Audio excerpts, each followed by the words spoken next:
میں جو معیارات بیٹھے ہوئے ہیں وہ کیا ہے؟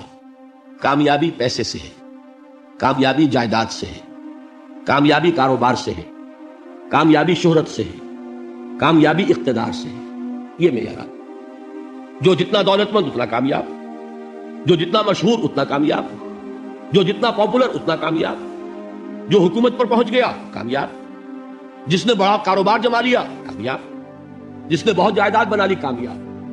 یہی ہے اصل میں ساری بس کی گانٹھ. جو تصور کامیابی کا ہوگا اسی کے مطابق آپ کی بھاگ دوڑ ہوگی، اسی کے لیے جدوجہد ہوگی، اسی کے لیے توانائیاں صرف ہوگی، اسی کے لیے دن رات کی مشقت ہوگی. یہ ہے اصل شے جس کی یہاں نفی ہو رہی ہے. کامیابی دولت سے نہیں، کامیابی شہرت سے نہیں، کامیابی اقتدار اور طاقت اور حکومت سے نہیں، بلکہ کامیابی ہے ایمان سے، عمل صالح سے، تواصی بالحق سے، تواصی بالصبر سے. آپ غور کیجئے اس نقطہ نظر کا، اس ایٹیچیوڈ کا. یہ جو مینٹل ایٹیچیوڈ ہے اس کا بدل جانا ہی انسانی شخصیت کے اندر انقلاب برپا کرے. اب آپ کا نتیجہ کیا نکلا؟ اگر تو دولت سے کامیابی ہوتی تو قارون بہت کامیاب تھا، اگر حکومت سے کامیابی ہوتی تو فرعون اور نمرود بہت کامیاب تھے. کامیابی ان سے نہیں ہے. کامیابی انسان دولت میں قارون کی دولت تک پہنچ جائے اور دنیا میں دبدبہ اور اقتدار اور سلطنت اور حکومت کے اعتبار سے وہ نمرود اور فرعون کا مقام حاصل کر لے، وہ ناکام ہے، خائب ہے، خاسر ہے، برباد ہے. اور ابو ذر غفاری کامیاب ہے، چاہے ان کے پاس کچھ نہیں تھا، جھونپڑی تک نہیں تھی، کوئی گھر نہیں تھا. حضور نے فرمایا ہے اللہ کے کچھ بندے ایسے ہوتے ہیں جو کسی محفل میں جانا چاہیں تو انہیں اجازت نہ ملے، جو کہیں اگر رشتہ کرنا چاہے کوئی ان سے رشتہ کرنے کو تیار نہیں، کہیں کوئی سفارش کرنا چاہے تو ان کی کوئی بات ہی نہ سنے. لیکن اللہ کے ہاں ان کا وہ مقام ہے کہ اگر بھولے سے بھی کسی بات پر قسم کھا بیٹھتے ہیں تو اللہ ان کی قسم کی لاج رکھتا ہے. یہ ہے فرق. یہ جان لیجیے اچھی طرح.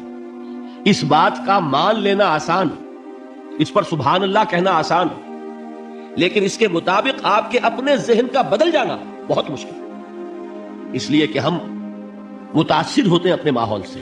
وہ بڑا محل ہے، دیکھ کر ایک دفعہ جھجری آتی ہے، وہ بڑی سی 20 فٹ لمبی کار سناٹے کے ساتھ آپ کے پاس سے گزر گئی.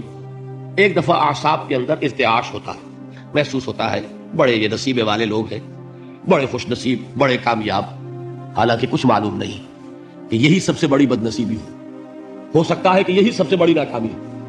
اگر ذہنوں میں یہ بات بیٹھ جائے کامیابی کس شے سے.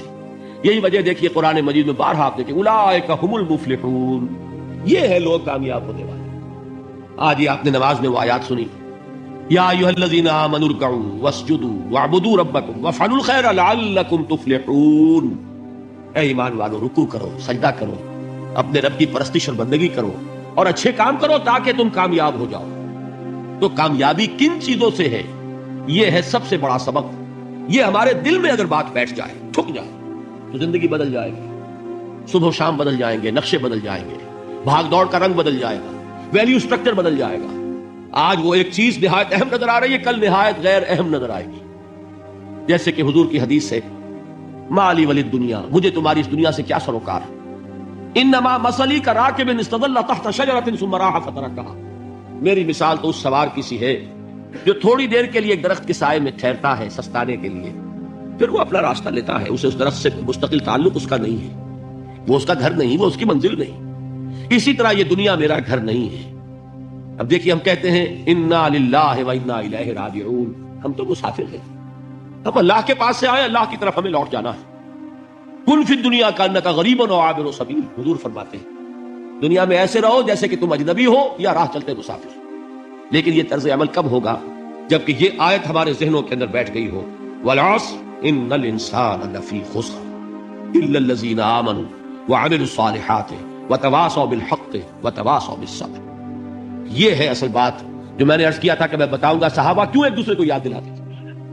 اس لیے کہ دیکھیے جیسے برف باری اگر ہو رہی ہو، آپ باہر نکلیں گے تو برف آپ کے کپڑوں پر جم جاتی ہے نا، تو آپ جھٹکتے ہیں کپڑوں کو تاکہ برف ہٹ جائے. ہمارے ایمان پر اس دنیا میں رہتے ہوئے جب ہم متاثر ہوتے ہیں ماحول سے تو گردہ آ جاتا ہے، برف پڑ جاتی ہے. اس کو جھٹکتے رہنے کی ضرورت ہے، اور وہ جھٹکنے کی بہترین اور مؤثر ترین شکل یہی ہے کہ یاد رکھو کامیابی ان چیزوں سے نہیں ہے.